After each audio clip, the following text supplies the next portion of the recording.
दोस्तों नमस्कार। आज हम लाए हैं रामेश्वरम की कथा। तो कथा की तरफ चलते हैं। दोस्तों, त्रेता युग का वो समय जब धरती पर अधर्म का भार बढ़ चुका था। लंका का राजा रावण अपनी शक्ति और अभिमान के मद में संसार को भयभीत कर चुका था। देवता, ऋषि, यहाँ तक कि मनुष्य भी उसकी अत्याचारों से त्रस्त थे। भगवान विष्णु ने मानव रूप में श्री राम के रूप में अवतार लिया ताकि धरती को रावण के अत्याचार से मुक्त किया जा सके। जब श्री राम रावण का वध कर चुके तब लंका में विजय का उत्सव मनाया गया, परंतु उस विजय के बाद श्री राम के हृदय में एक भारी बोझ था। वह जानते थे कि उन्होंने रावण का वध किया है, जो ब्राह्मण था। यद्यपि राक्षस कुल में जन्मा, परंतु ब्रह्मज्ञान में निपुण और शिवभक्त था।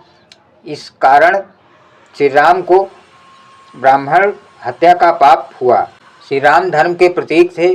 उन्होंने यह स्वीकार किया कि उन्हें इस पाप से मुक्ति पाने के लिए प्रायश्चित करना होगा।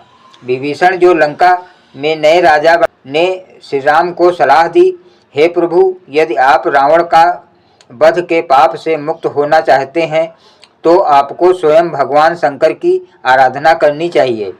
केवल वही इस दोष का नाश कर सकते हैं। आपको शिवलिंग स्थापित कर उसकी पूजा करनी चाहिए।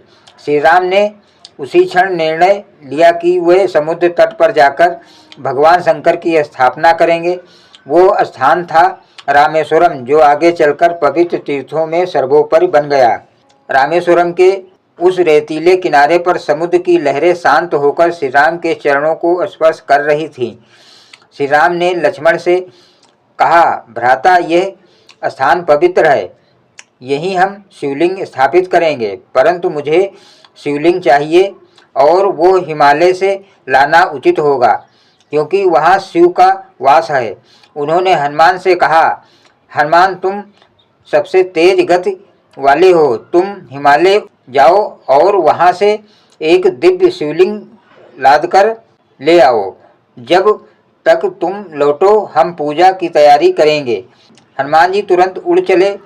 वह पर्वतों को लांघते हुए, नदियों को पार करते हुए कैलाश पहुँचे। वहाँ उन्होंने पार्वती और भगवान शंकर को प्रणाम किया और अपनी इच्छा व्यक्त की।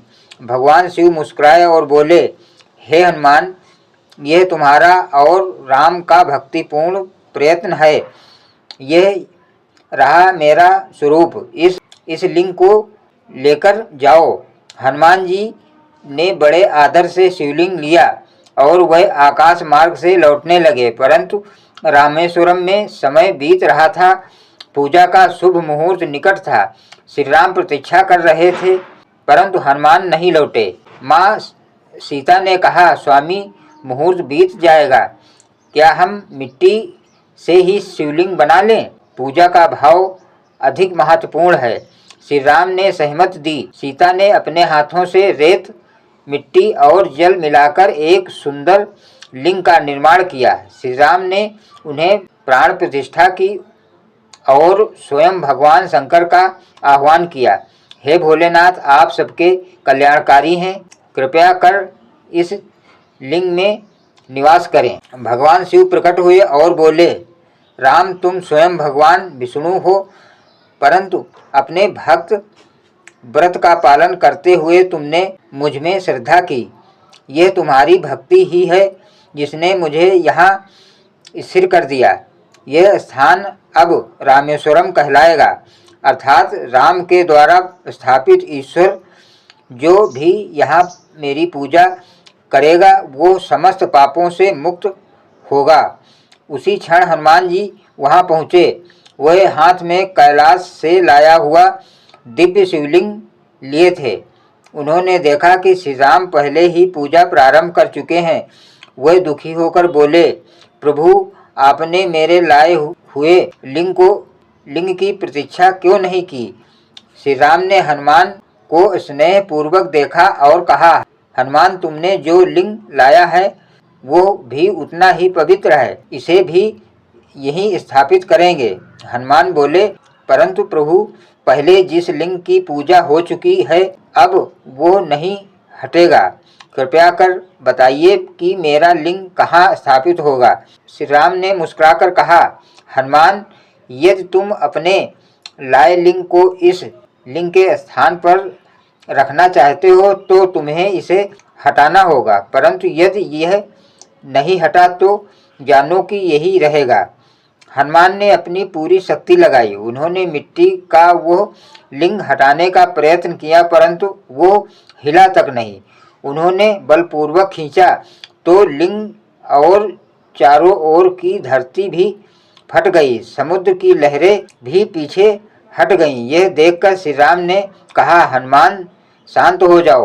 तुम्हारी शक्ति अपार है, परंतु भक्ति से बढ़कर कोई बल नहीं। हनुमान जी ने क्षमा मांगी। श्री राम ने उनके लाए हुए शिवलिंग को पहले लिंग के उत्तर दिशा में स्थापित किया और कहा, यह लिंग हनुमंतेश्वर कहलाएगा। जो भक्त रामेश्वरम आएगा वो पहले हनुमान के लिंग की पूजा करेगा, फिर रामेश्वर लिंग की। भगवान शंकर ने वरदान दिया, जो मनुष्य रामेश्वरम आकर मुझे जल चढ़ाएगा वो जन्म जन्म के पापों से मुक्त होगा।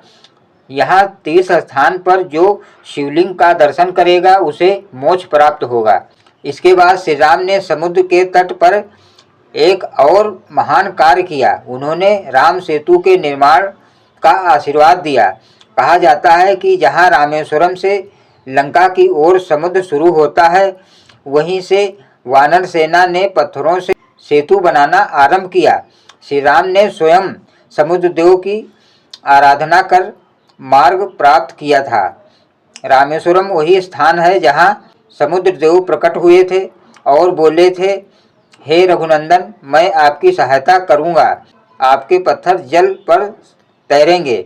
इसलिए रामेश्वरम केवल एक शिवलिंग की स्थापना नहीं, बल्कि भगवान राम की भक्ति और शिव के प्रति श्रद्धा का प्रतीक भी है। रामेश्वरम में जब श्री राम ने रावण वध के बाद पूजा की तो वहाँ उन्होंने सभी देवताओं का आह्वान किया। कहते हैं कि उस समय देवता, ऋषि और पितर तक वहाँ उपस्थित हुए। स्वयं भगवान शंकर ने कहा, राम, ये स्थान सदा पवित्र रहेगा। जब भी कोई भक्त यहाँ आएगा उसका हर पाप नष्ट होगा। श्री राम ने समुद्र तट पर जल लेकर अपने हाथों से भगवान शंकर का अभिषेक किया। उस जल को राम तीर्थ कहा गया। वहीं से उन्होंने पूरे क्षेत्र में 22 कुएं बनवाए, जिनमें विशेष प्रकार का पवित्र जल निकलता है। आज भी रामेश्वरम के तीर्थयात्री उन कुओं से स्नान करते हैं। सीता ने भी वहाँ पूजा की और कहा, हे प्रभु, जिस स्थान पर हमने रेत का लिंग बनाया था वही सदा शिव का वास रहे। इस प्रकार यह स्थान सीतालिंग नाम से भी जाना जाता है। हनुमान ने उस स्थान की रक्षा का व्रत लिया। उन्होंने कहा, जब तक भक्त यहाँ आएंगे मैं इस स्थान की पवित्रता बनाए रखूँगा। कहा जाता है कि आज भी रामेश्वरम में समुद्र तट पर जब लहरें आती हैं तो ऐसा लगता है कि मानो हनुमान स्वयं जल से अभिषेक कर रहे हों। कथा आगे बताती है कि जब श्री राम अयोध्या लौटे तब भी उन्होंने रामेश्वरम की महिमा का प्रचार किया। उन्होंने कहा, जो मनुष्य जीवन में एक बार भी रामेश्वरम जाएगा और शिवलिंग का जलाभिषेक करेगा वह मृत्यु के बाद सीधा वैकुंठ या कैलाश धाम को प्राप्त होगा। रामेश्वरम का यह स्थान केवल पवित्र तीर्थ नहीं बल्कि यह शिव और विष्णु के एकत्व का प्रतीक है। यहाँ भगवान राम ने भगवान शंकर की पूजा की, जिससे ये सिद्ध हुआ कि धर्म का मार्ग एक ही है, भक्ति और विनम्रता। भगवान शिव ने श्री राम से कहा, राम, तुमने जिस प्रकार मुझे पूजा उसी प्रकार मैं भी तुम्हारी पूजा करूँगा। इस प्रकार हम दोनों एक दूसरे के पूज्य होंगे। कथा कहती है कि उसी दिन से भगवान शिव ने राम नाम का जप आरंभ किया। यही कारण है कि जब कोई शिव भक्त राम का नाम लेता है तो उसे शिव स्वयं प्रसन्न होते हैं, और जब कोई शिव का नाम लेता है तो राम प्रसन्न होते हैं।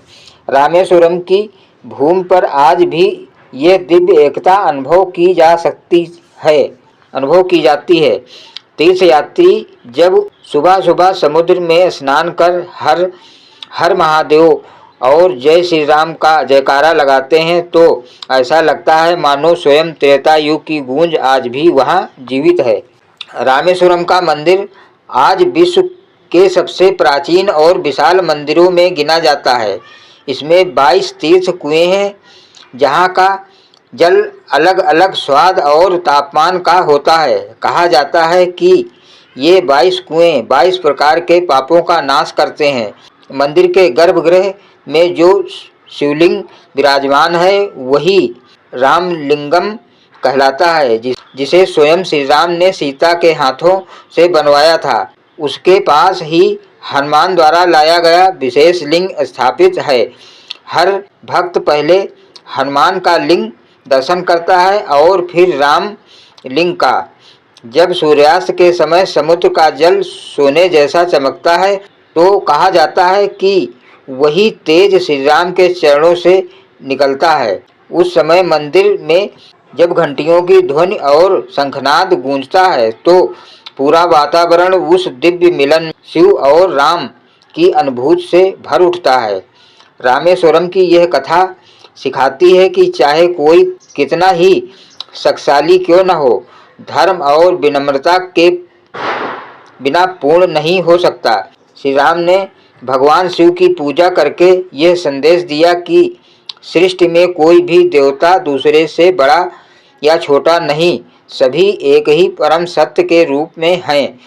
यही कारण है कि इस भूमि पर आने वाले हर भक्त के हृदय में भाव उठता है, जय श्री राम, हर हर महादेव। रामेश्वरम सदा इस एकता का प्रतीक रहेगा, जहाँ राम ने शिव की आराधना की और शिव ने राम के नाम का जप किया। यही इसकी अमर कथा है जो युगों युगों तक भक्तों के हृदय में गूंजती रहेगी। ओम नमः शिवाय, जय श्री राम। धन्यवाद दोस्तों।